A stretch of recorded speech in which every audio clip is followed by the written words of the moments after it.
the podcast where comics are my shtick. My name is Blake T. Wild, and this week I am actually talking about comic books.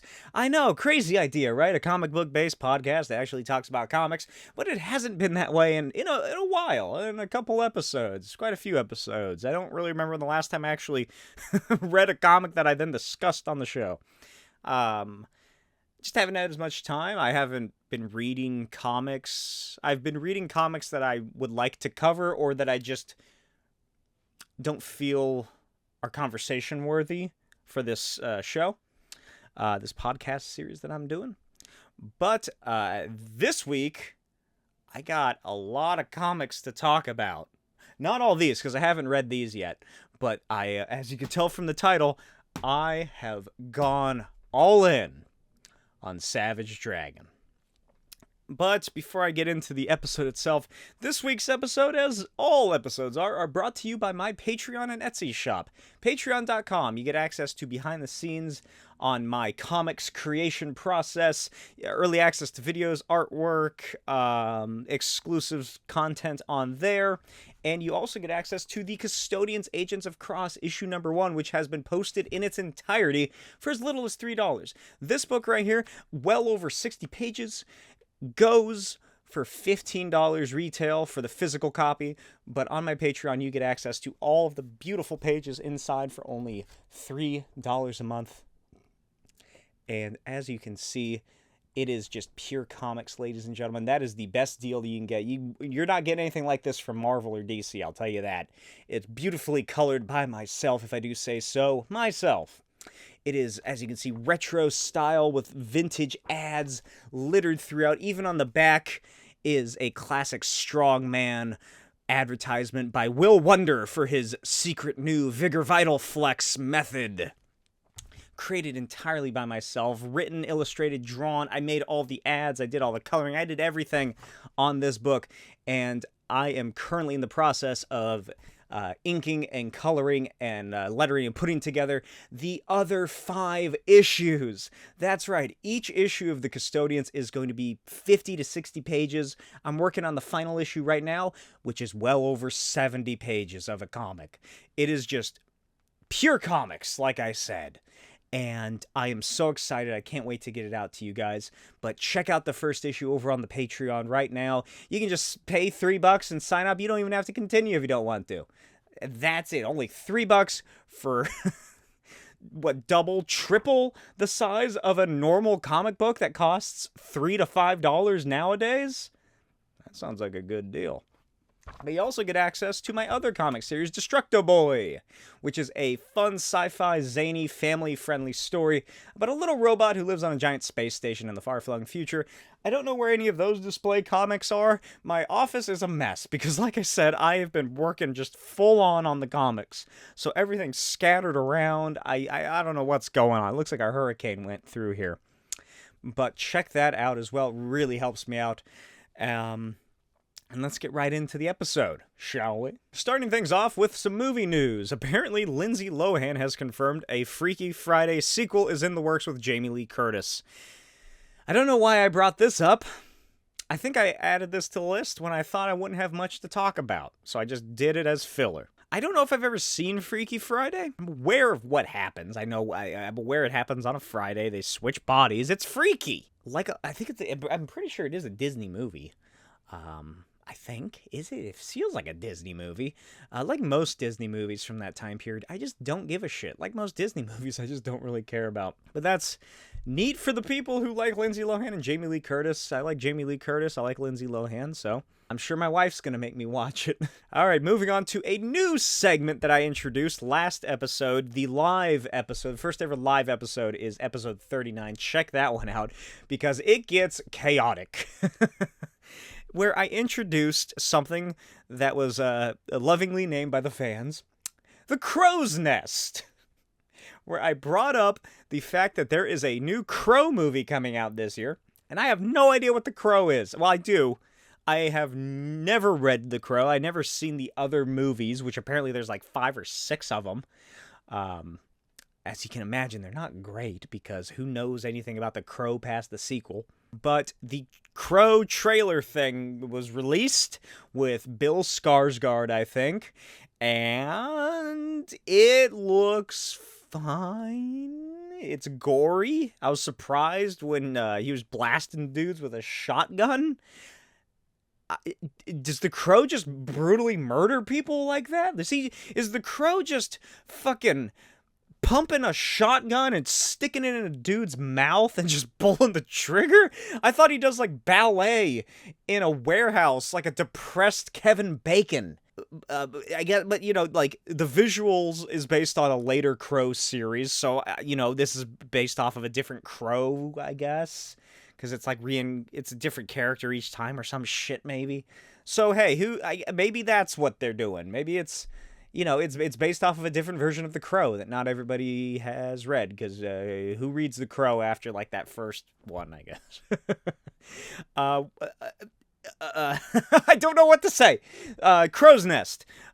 He's pale like me, so I can relate to that. He has a bunch of tattoos. He's in the afterlife. They really, really pushed that whole "you're dead now, but you're the Crow, and you're like a spirit of vengeance who needs to get revenge to save your girlfriend's soul or something," I think is what happened. I was watching it, half paying attention. I don't care. But it doesn't seem like it's going to be the best. And it's written and maybe directed as well by guys who have not done great movies. So if you like The Crow and you're watching this episode for some reason, I'd suggest don't get your hopes up. And that has been The Crow's Nest. Because I don't know what to say. Those are my main takeaways from that trailer. As someone goes drag racing down the street. I don't know The Crow. I don't know Crow. Moving on to some surprising news, but not too surprising, is that Rooster Teeth has been shut down by Warner Brothers Discovery, although the Roost podcast network is set to continue. I haven't watched Rooster Teeth in years. I am not their primary demographic. I haven't been for years. I would still occasionally watch a couple of their videos here and then, like just Rooster Teeth, Achievement Hunter. And then the whole Ryan Haywood, Adam Kovic thing happened. Look into that if you're unaware. It was fucking crazy. And that was like the final nail in the coffin. I was just like, yeah, I'm done with this. I've grown out of it. Although Funhouse, I fell out of that around the same time, like 2019, 2020, whenever that stuff was going down. That final slope downward, and I fell out of Funhouse, but then I started getting back into Funhouse in the past couple years, and it has been the best. I've loved this like new crew that they've added on. Ryan Haley is fucking insane, and I really dug Funhouse for the past couple years, like past 2-3 years, maybe a little shorter. I can't even think of the time span, but I got really back into them, and I've been watching them pretty often. But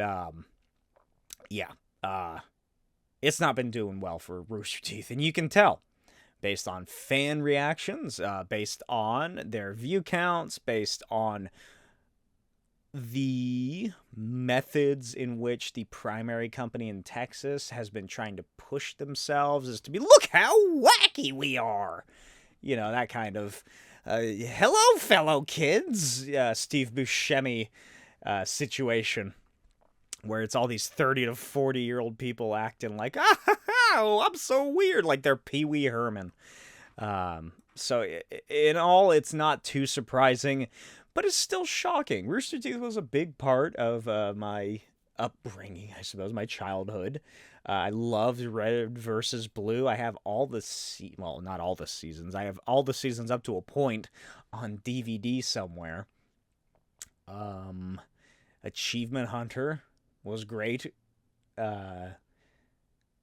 Funhouse and then Inside Gaming, and I learned about them when they, became Funhouse, and I went back and watched all the Inside Gaming stuff. That was incredible. Really cultivated my sort of sense of humor, I think, in a very malleable time in growing up, I suppose. But yeah, it's the end of an era, I guess. Even before the whole 2020 situation with those two, the aforementioned people, I still really wasn't watching it too much. So, you know, it was definitely changing for the worse. They were trying to shift their appeal to a new audience that just never showed up. So, yeah.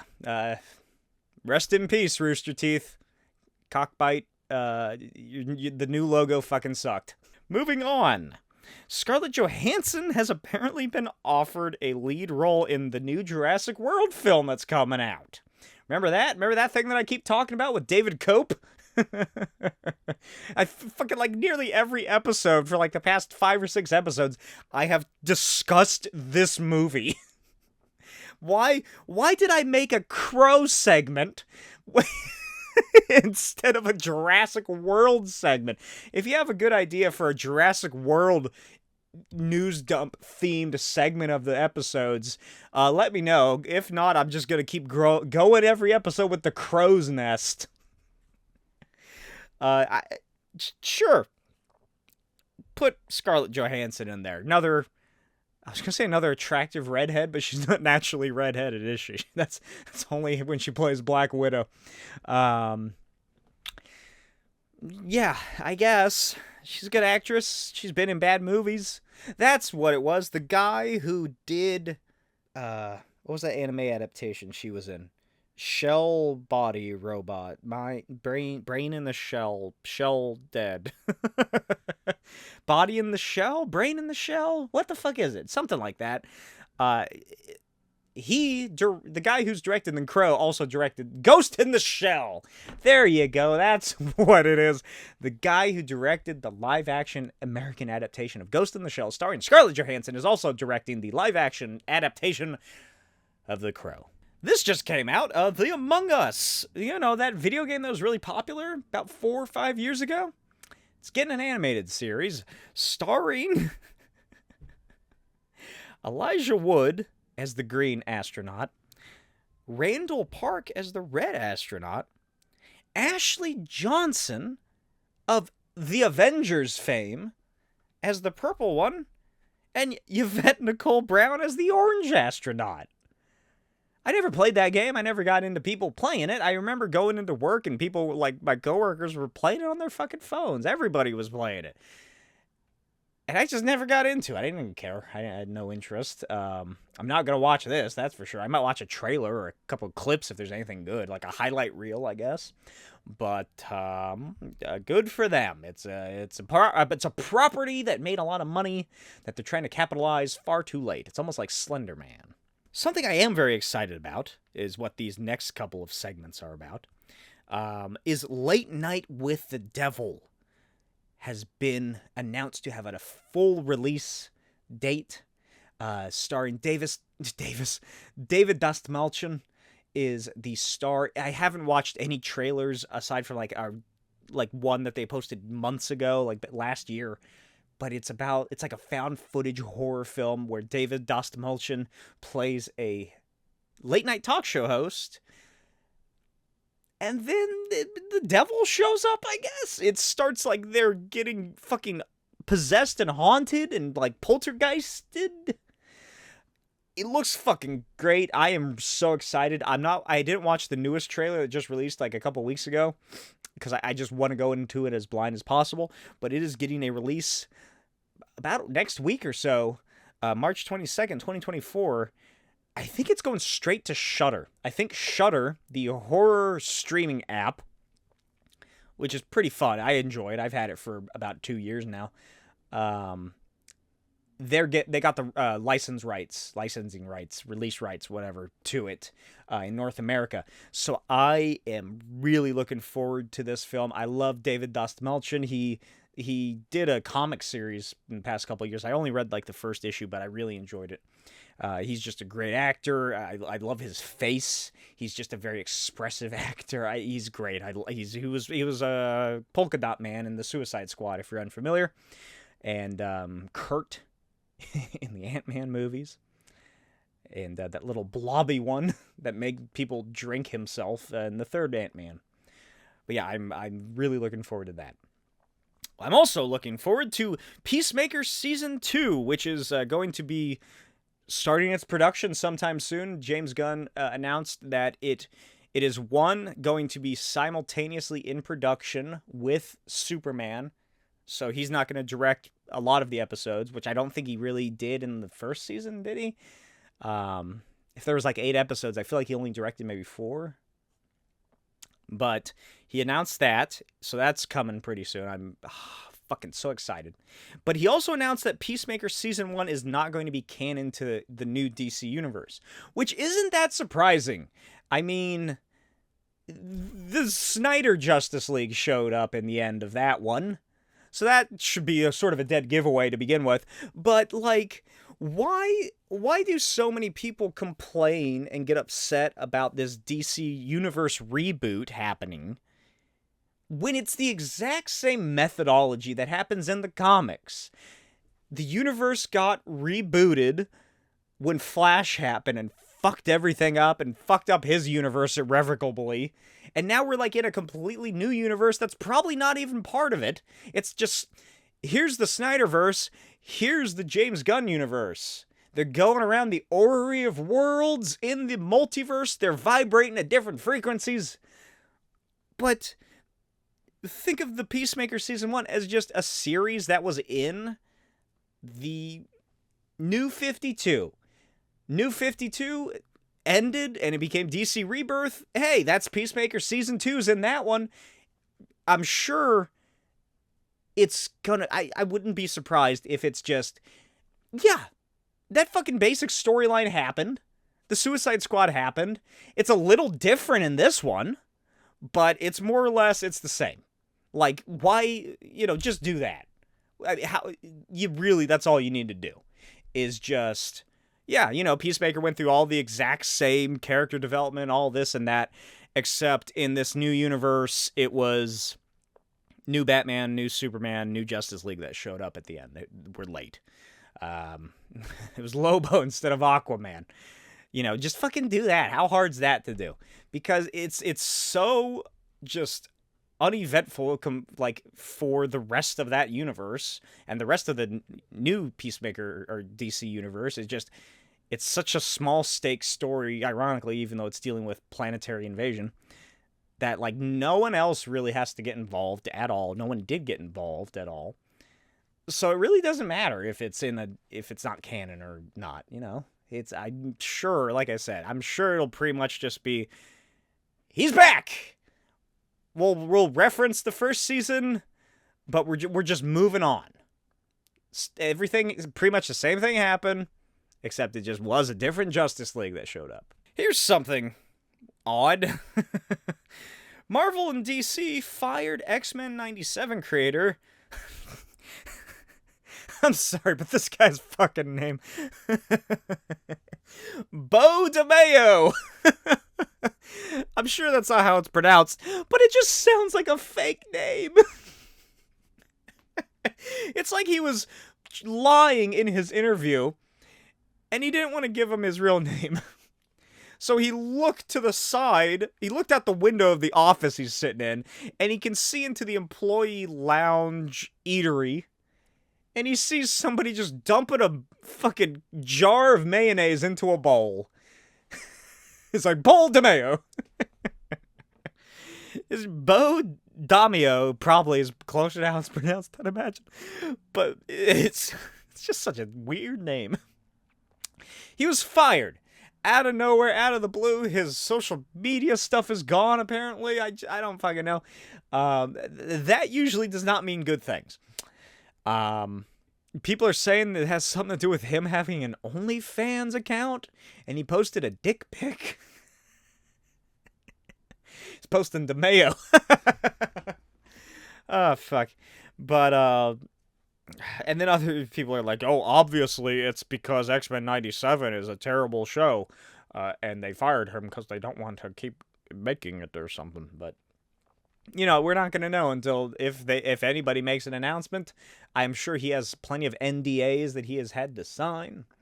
I don't know, maybe we'll find out, maybe we won't. But I didn't plan on watching X-Men 97. I don't care about X-Men cartoon show. I think pretty much all the 90s animated series, aside from the Batman and the Superman ones, are vastly overrated. They're terrible shows. Speaking of something terrible that is vastly overrated, Venom has gotten a final installment film, and it seems to be the end of an era, the end of a trilogy for that black goop suit called Venom: The Last Dance. Now, what I want to know, are they going to kill Venom? Are they going to kill Eddie Brock? If Eddie Brock is going to die, what if they then do maybe like an anti-Venom thing, or they put Venom onto a new person, Flash Thompson, the Scorpion, Peter Parker? How crazy would that be if in the last Venom movie, Peter Parker shows up and it's a new actor and they give him the fucking Venom suit? That would be fucking nuts. But I doubt it. If anything, it's just going to be, oh, Eddie Brock, Venom, they're retired for now until we bring them back for another shitty movie. I want to know, it's got to play, I can't think of the title or the band, but it's the song that goes, Last Dance with Mary Jane, one more time to kill the pain. Creeping in and out. You know that one. I hope I don't get copyright stricken because it was so close to the original. That song, they've got to play that song, right? If not, I'm going to be very disappointed. If you haven't seen the music video for that song, I'm going to use my one Google to learn what the title of that song is, because I make this joke and reference quite often, and I never remembered what the fucking name is. Last Dance with Mary Jane song. Looking it up on my cellular telephone. Oh, of course, Mary Jane's Last Dance. Come on. Oh yeah, it's Tom Petty and the Heartbreakers, that's right. Mary Jane's Last Dance by Tom Petty and the Heartbreakers. Go look up the music video for that. It sounds like it's a good song. I enjoy it. It sounds very depressing. You know, it's like a heartbroken song about lost love and like a falling apart romance you'd expect, right? In the video, we follow a man who I believe works in a morgue. And you might see where I'm going with this. He works in a morgue, and then a beautiful blonde corpse is brought in, and he falls in love with it and steals the body of this dead blonde woman and takes it to his house where he dresses it up and like fucking dances with it, and it's like it's sitting at the dinner table with this corpse.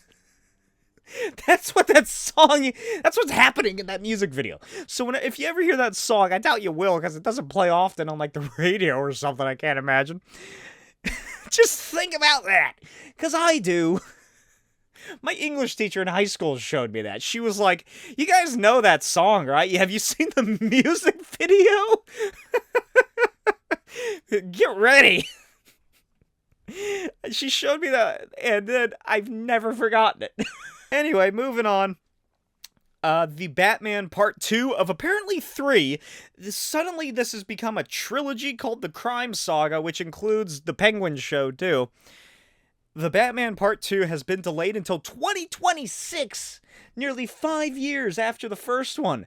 God damn. Although, honestly, that might work pretty well. We'll have assuming that it ages in real time, we'd have a fairly well experienced Batman by the second one, especially by the third one. Holy shit. By the time Batman 3 comes out, it's going to be like 10 years. It's going to be like 2030 by the time the Batman Part 3 comes out. God almighty.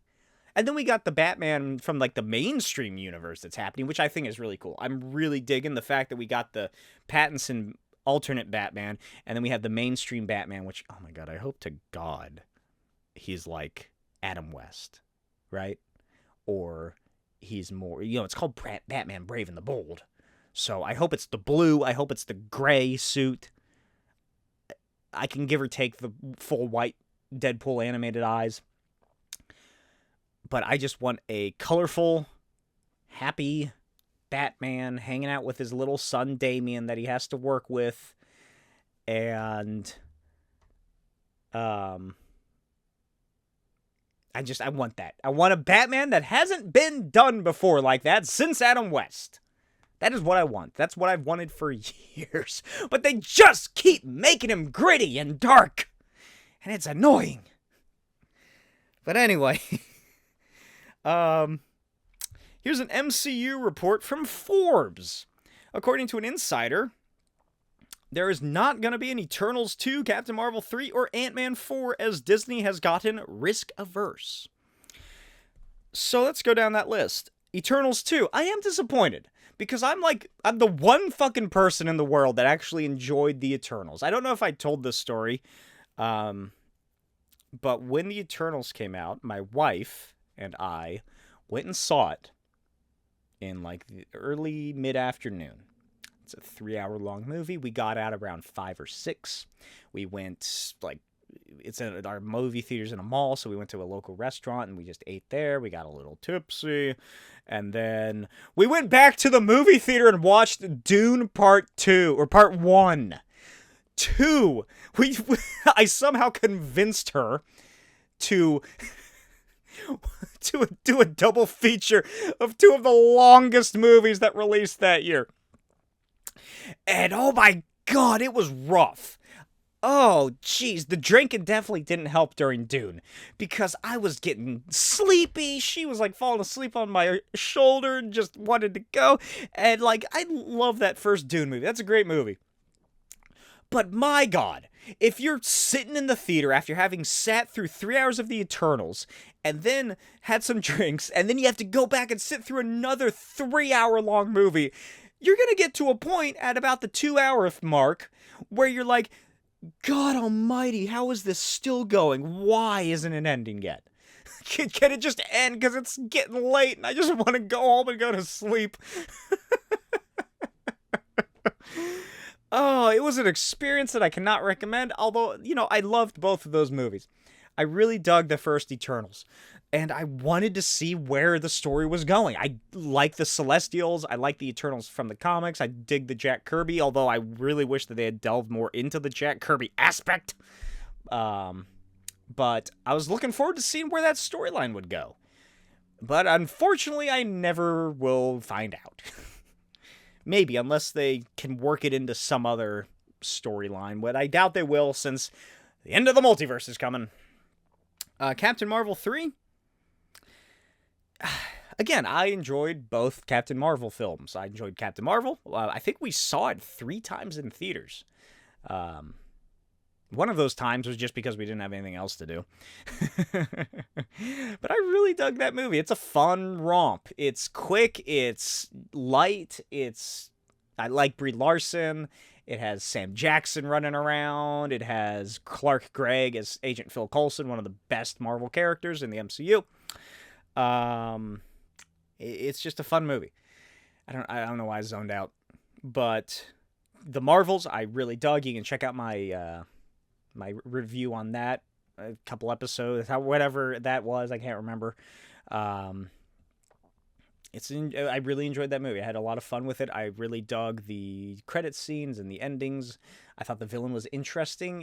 She wasn't the best, but I liked how just fucking angry she was and how spiteful she was as a villain. Not every villain needs to have a grandmaster plan or oh, this villain's actually right about the justice system being corrupt, or Killmonger, he talks about how the world is corrupt and racist, and he makes a good point, and then Black Panther has to defeat him.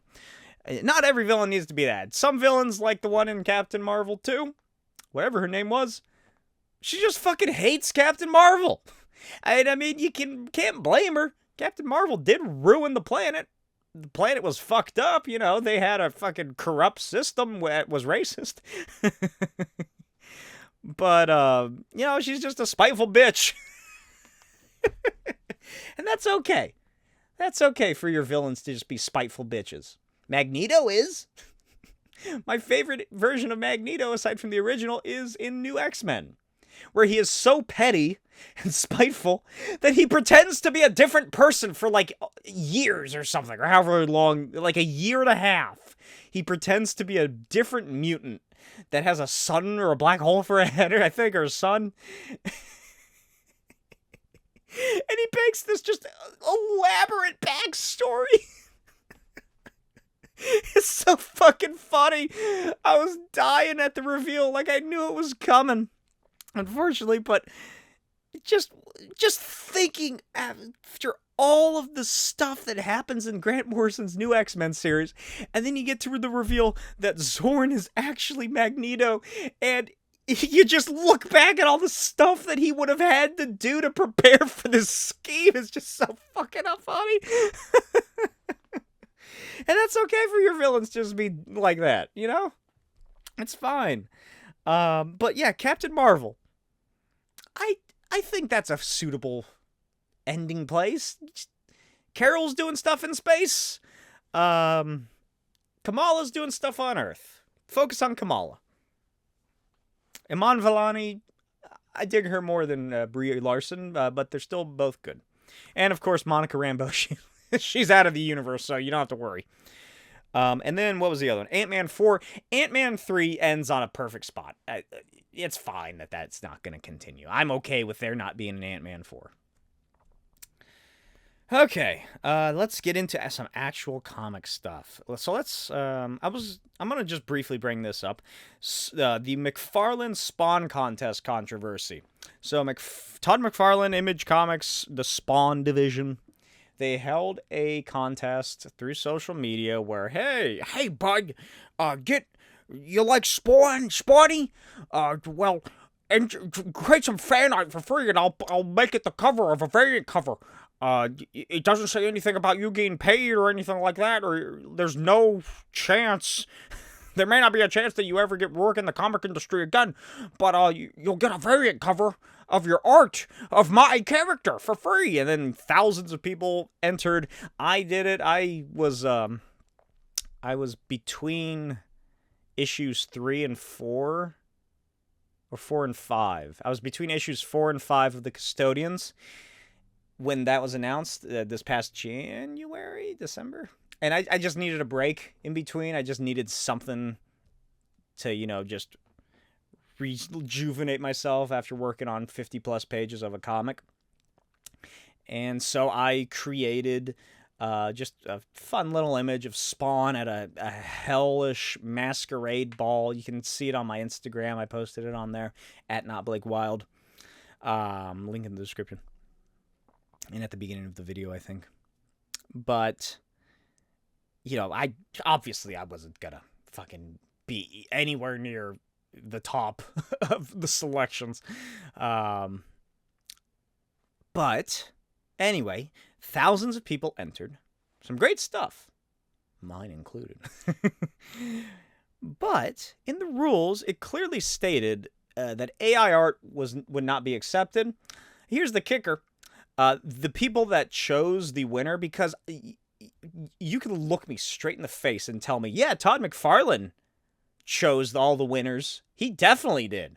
He didn't have a team of people go through as many posts as they could possibly go through in a day and pick out their favorites. Look me in the eye and tell me that that's not what happened. No fucking way did Todd McFarlane have anything to do with picking those winners. But whoever did pick those winners, one of them picked an AI artist. Somebody who fucking made art with an AI, and it doesn't look great. It's very boring and bland. And it was one of the winners, and people lost their minds. And McFarlane, Spawn, Team, Image, they've been fairly silent on it.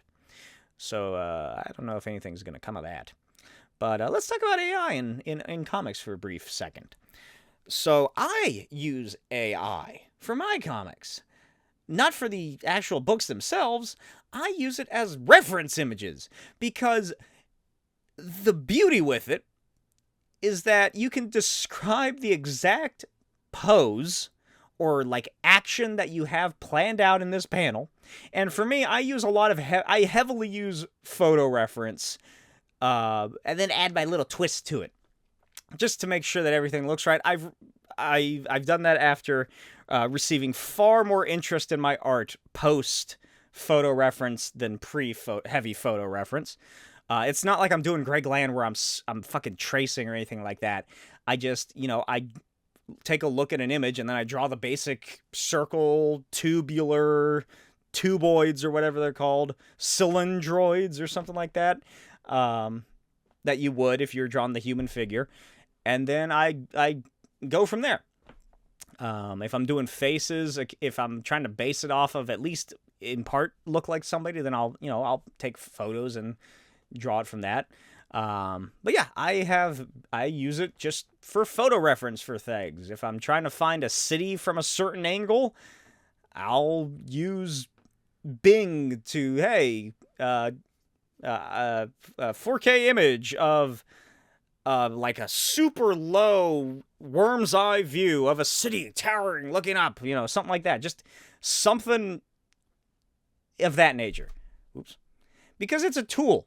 It's a tool to use to your advantage. There's the whole, it's stealing stuff from the internet. And yeah, I guess so. I don't know how it works, honestly. I'm not really using it to like make weird like fan art of other people's art styles. I've played around with that a little bit just to have fun, but it's nothing that I've like used. It doesn't work great, I'll tell you that. It can't really differentiate artists. It sort of just comes out as a vague sort of art comic-y book style, depending on what you're trying to do. But yeah, I've used it for stuff, and it speeds up the process of making the comics, and it's a helpful tool. Like I said, if you're looking for, like, if you need something super specific and Google Images just isn't doing it for you, I'd recommend going to Bing, Dolly. I don't know about Midjourney. I haven't used that. I just used the Bing one. And just type it in, like, image of or photo of man leaping over camera, feet connected. I don't know, fucking something like that. And it gives you, it's not going to look great, that's for sure, but it's going to give you that basic human form that might be difficult to imagine from a certain point of view. So that's what I've been using it for. And like I said, it's a lot of help. It helps things get through faster, helps me get through more pages quicker. But I'm not putting it into the books. Everything going into the books, it's still me. And that's where the issue comes up, I think. This just happened in like a DC comic where people noticed that like there was like a map or something that was drawn for some comic. And it was clearly an AI-made map because, like, the lines were all fucked up. And it looks like it was just sort of doing the Photoshop clone tool, whatever that would be. And then there was, like, a Batman Catwoman comic book that people are saying is AI-generated. And that is that's definitely an issue. I was on like a Mid-Journey Facebook group just because it's funny. I just think the AI images, some of these things that people are coming up with, I just think it's neat. It's funny. It's just crazy that people can do this. And I just like seeing what people were coming up with. Eventually that group just sort of turned in, check out this hot chick. So it was a bit disappointing when it became that. But it would become that, and it would also become, hey, everybody, take a look at this comic book I'm putting together. And it was like, oh, hey, it must be one of those comic book groups that I'm a part of on Facebook. No. And here's the thing with all of the comics that I have seen, it's not many, maybe a handful, made using Mid-Journey, is that they're the most boring, stale, lifeless books you're ever gonna see. And here's the thing. That's what they're always gonna be. Sure, it might look pretty at a glance. It's like, ooh, the lighting and the art. Oh, my. But the people who are, at least at this point, the people I've seen that are using, like, the AI generation to make these comics, they don't know what they're doing. They aren't putting... You can get the same fucking quality comic that is being made and generated through AI and put together like a fucking Frankenstein. You can get that same shitty quality at any comic convention of some middle-aged guy selling his fucking sexy teenager comic book, or this fucking mundane, boring idea that he's trying to sell, that he's using his kids' tuition from. And I know because I've seen that so many fucking times. Every convention I go to, there's always that one, or there's always those booths where you can just tell. They're like, it's like, dude, gal. What's the feminine version of dude? I don't know. Is there one? Is it gal? Anyway, yo, person. It's just not working. You don't have what it takes. I'm sorry. The art is not good. The writing is not good. I would suggest not attending these conventions because I can see how sad it is. It's very sad when you see these types of comic people. Comic creators. They are comic creators. They're just not good comic creators. Because nobody's stopping at their booth. They're just sitting there. Like 90% of the time, 9 times out of 10, it's always someone...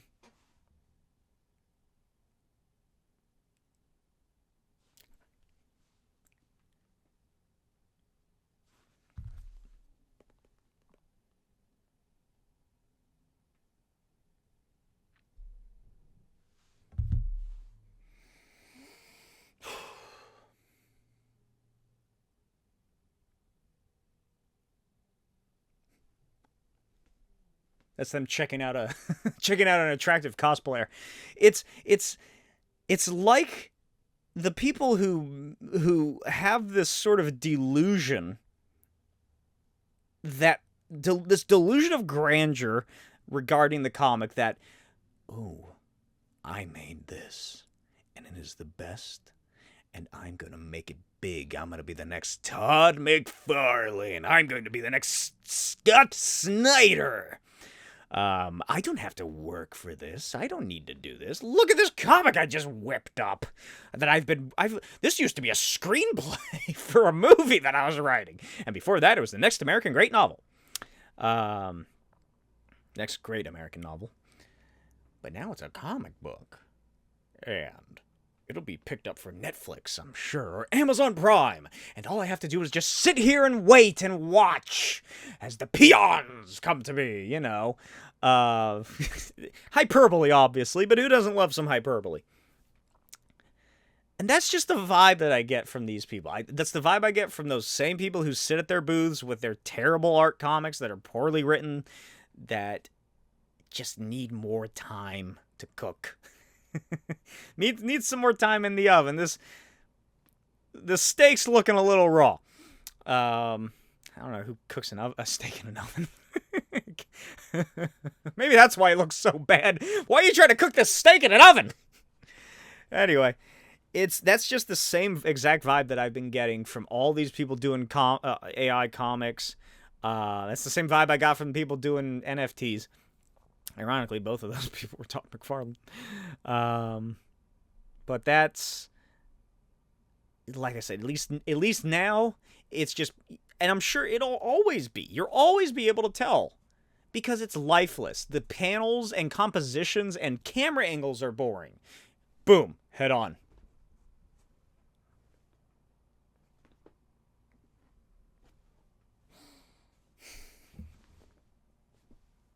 You know, it's just that. There's not going to be Frank Quitely-esque dynamicism. There's not going to be Eric Larson. There's not going to be Jack Kirby levels of just veracity in the art style, in the compositions of the panels, because I've never seen that. And I've played around with it enough, at least the Bing one and what I've seen for Midjourney, that it doesn't work. It doesn't want to do that. And I don't know where I'm going with this. Those are my thoughts on comics and AI. All right, moving on to more comic news. Krakoa is coming to an end. I only read 3 issues of it in all of its existence. I read Power of X and House of X? Sword of X? I read whatever the first 2 initial issues were. I read the second part of the House of X, which I think was like the main one. And then, nothing. I just gave up. They were selling out too fast. Like I said last week, I think, or the week before, that's the reason I don't really read modern comics. It's homework. I don't want to do homework to try and figure out when the fuck these books are coming out that I want to read. Unless it's something I'm really into, I don't care. I'm not going to read it. I'll pick it up on trade when it comes in in-stock trades or like cheapgraphicnovels.com for cheap. But otherwise I got hundreds of books by my bedside that I need to read. I got hundreds of issues of Savage Dragon that I need to get through. You think I'm reading Krakoa? But Krakoa is ending. And I was like, oh shit, it's finally ending. I guess they're gonna... it seems like it's been building to that. That makes sense. I wonder what's gonna happen next. And then they made the announcements, and they posted the posters for the new series. And then I noticed the very identical looking logos. And then I remembered what show is coming out soon. X-Men 97. Krakoa is finally ending, not because it's some grand plan by John Hickman. It's ending for corporate synergy. Don't you love it? Because this is clearly going back to 80s, 90s X-Men. Specifically 90s X-Men. They got the different colored teams. They got the dozens of series, which always happens to X-Men. And they got the old classic logo back. And what should just be coming around the corner? But all of those things rolled into one, and it's called X-Men 97. So, let me go down the list. Uncanny X-Men is going to be written by Gail Simone and David Marquez. And I think I saved an image. Yes, here it is. So I saved seemingly it's going to, I don't know if this is a poster, if these are they're probably going to be 3 variant covers. I'll just hold it up in case anybody watching wants to kind of get a glance. It's not going to work very well, but, it's the 3 teams, it's 3 logos on each third of the page of the image. So I imagine it's going to be a connecting variant cover, just like the Jim Lee book. Remember that? Remember how many issues that sold? Can we do that again? Can we do that? It's called From the Ashes, A New Beginning, summer 2024. So Uncanny X-Men by Gail Simone and David Marquez. That's the one that I'm most excited for. Gail Simone's awesome. I enjoy pretty much all of her work that I've read from her. And this is the team that has Rogue and Gambit. So yeah, on her team it is Rogue, who I believe is going to be the leader, if I remember correctly from last week. I brought this up. Gambit, Nightcrawler, Jubilee, who is rocking a shortened version of her coat, a crop top pink turtleneck, like she has just her classic pink high neck shirt, but just cut it off right under the boobs, and super tiny short shorts with knee pads and thigh-high socks. What the fuck is that? I brought this up was it last week, or was it when I was, it might have been when I was inking my comic, issue 3 of The Custodians. I did a live stream of that the other day. I don't care for the skin-tight costumes, and I really don't care for the over-sexualization of the characters either. Particularly, it happens more often than not to the women, but I just never dug that. Like, you know, sure, when I was a adolescent boy going through puberty, I was like, oh my god, Emma Frost is so fucking hot. Looking in my Toy Fair magazines at the Emma Frost statue. Ooh, I wish I could afford this, you know. But yeah, fucking just as I got older, I was just like, this is weird. Because like there's grown dudes that I'm listening to as I'm looking through comics at conventions, and they're fucking talking about how hot Wonder Woman looks without pants. One time, when I was like 14 or something, like 10, 15 years ago, I was at a convention. I was going through the toys of this booth. And they had like the original X-Men film toys there. And this fucking big fat dude who, you know, he's the traditional comic book nerd guy who goes to convention. Hi there. Thinning hairline, smelled. He was like, hey, oh yeah, those are really cool. Have you seen the, you know, it's a shame that they were fucking like cowards. Paraphrasing, obviously. That they were cowards and, oh god damn it. Let me try this impression again. Like, I still can't believe that they didn't that they pussied out of making the proper Jean Grey action figure and Mystique and whoever else action figure. They ruined it by by painting over her tits to not have the cleavage. Because if you're unaware, the original X-Men film, the action figure, it was Jean Grey. I can't remember. Oh, Storm. That's Storm and Jean Grey. The figures, they're in their black suits, their tech suit thingies, but they had a lot of cleavage going on. It looked like they were wearing a capital V-neck shirt, you know, like they didn't in the movie. And it was clearly just because they were horny, and they're like, teenage boys are gonna love this, and these sad adult men. But that... I don't remember where. Oh, yeah, I was talking about Jubilee's fucking costume.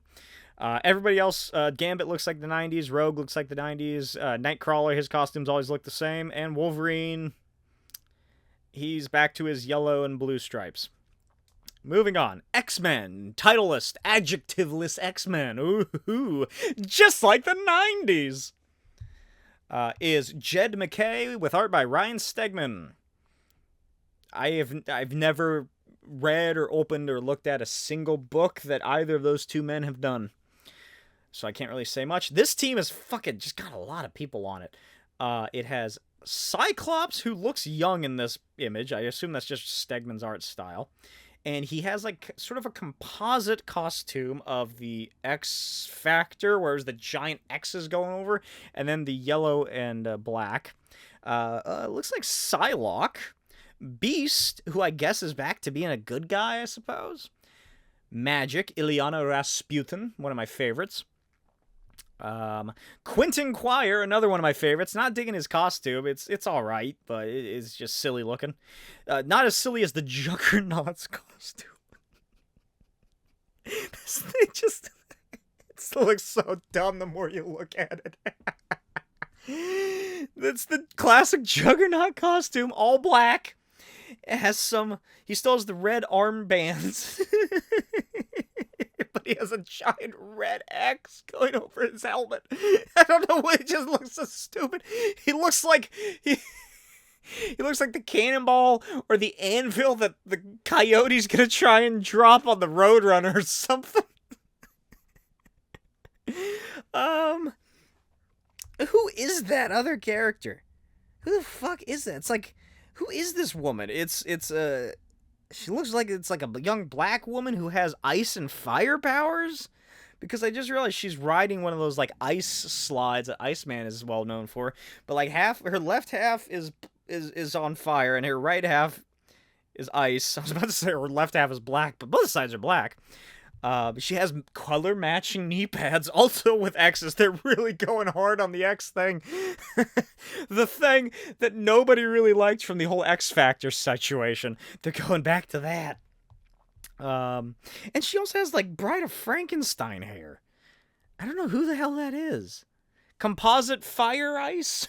I don't know. Oh, and then Magneto floating around in a fancy big chair in a suit and his helmet. So I guess just like the 90s, right? Is that when Magneto was in charge of the X-Men? 80s? No, that was 80s, I think. Can't remember. And finally, the Exceptional X-Men. Not spelled how you think it would be. It actually has an E at the beginning of Exceptional. Why? Literally the X is right there. You could have just done capital X, exceptional. You're missing out, Marvel. What the fuck? Exceptional X-Men. Come on! By Eve Ewing, I assume related to Al. Possibly his wife? I hope. I don't know. And Carmen Carnero. This team is comprised of Emma Frost, who... I don't know what the fuck is going on with her costume. Scantily clad as ever. But she has, like... She has fucking, like... like bathrobe cords, belts, you know, it kind of looks like that, like it's about the same thickness and length, but they're coming from her boobs. What? It's like tailcoats, but on the front. What is that? What? And it's only two of them. It's not like the fringe of like a 70s jacket. It's these two tail things coming down on the front of her off of her boobs. And I don't know anybody else on this team. There's a girl in a black and blue suit. Maybe Kitty? Maybe Kitty Pryde? I think Kitty Pryde is going to be a part of... That's probably Kitty Pryde, because I think Kitty Pryde's leading the team. So I guess she's the leader. Not a great costume. Very generic and bland. Fucking... I don't know any of these people. One's a light-skinned, bob-cut, black hair in a red and black generic suit. The other's a guy who is like also light-skinned, maybe, with a black cropped crew cut thing in a red and black suit with like a vest over it. And the other's like a little black girl with all pink. Who the fuck are these guys? Are these new characters? Who are these? Is it Armor? You'd think if it's Armor, then you would put her in her armor. But I don't know who the fuck they are. I'm not going to read any of these. If I do, it's going to be The Uncanny X-Men by Gale. Because I feel like that's probably going to be the best one. At least the one that I'm most interested in. But then they also revealed just the logos of the following series. Phoenix... Storm, two different ones. X Factor, so X Factor is coming back. NYX, Nyx. And Nyx is all about, I don't know, because the original NYX is the place where X-23, Laura, Logan's weird clone daughter, that's where they established that she was a child prostitute who worked under a pimp called Zebra Daddy or something like that. And it was a dark, depressing story. There's like the first issue had a fucking like drive-by school shooting or something. And then the next one, it's like, oh yeah, X-23. Hey, remember that cool, cute character from the X-Men Evolution TV cartoon show? Yeah, we brought it to the mainstream universe, and she sells her body to adult men on the streets of New York. Yeah, everybody hated it then, too. So why would you bring that one back? Because they're not going to be that dark with it. They're not going to be that edgy with it. Not now. Not with Disney. Why would you use that as the title? Why would you bring back those terrible memories? It's going to be even more fucked up if they have X-23 be involved in any way. X-Force, yay, 90s, and, of course, Wolverine. I'm not reading any of those, baby. I'm not. I'm just not. I refuse. Maybe, here's the thing. Depending on when they all get released, maybe I'll do a live episode where you guys can tell me what happens. Maybe I'll read the synopses or something on, like, Midtown Comics or Marvel's comic website, and I'll just talk about that, and then the chat can tell me if I'm right or wrong about what I think is happening in the story. Because I don't want to read those. I don't see this going anywhere. I was excited for Krakoa to end just because I didn't really get into it. I didn't like that route for the X-Men. My favorite's always been the classic Lee, Kirby, Claremont, and then Morrison. Those are my favorite eras. And then they released this, and I just immediately realized the synergy between X-Men 97 and this. And I don't care for comics in the 90s, especially the X-Men ones. Although I do have a stack of Savage Dragon, which at this point I'm not going to be able to talk about this week. I'm sorry. This episode is going to be titled New X-Men or something. I don't know. So I'll talk about Savage Dragon next week. Savage Dragon begins. And yeah, that's where I'm going to leave us off on this episode. Thanks for checking it out. Let me know what you thought in the comments below. Are you excited for this new X-Men relaunch? What do you think's going to happen? How do you think it's going to work out? Which of those titles are you most excited for? What do you think about the whole AI art thing? Batman, the Spawn comics, Venom 3, Crow's Nest, the Crow's Nest segment. Don't forget that.